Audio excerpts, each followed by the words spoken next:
What's the meaning of Art Nouveau?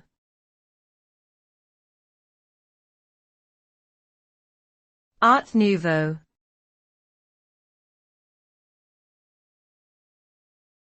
Art Nouveau.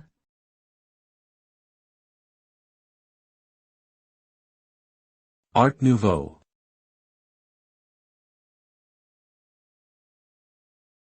Art Nouveau.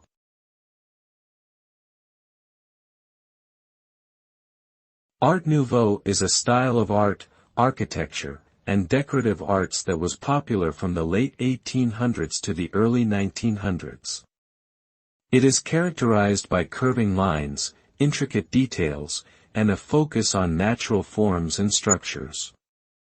The result is often a lavish and ornate aesthetic that can be seen in everything from buildings to furniture to jewelry. The movement celebrated individuality, creativity, and craftsmanship, and it had a significant influence on the development of modern design.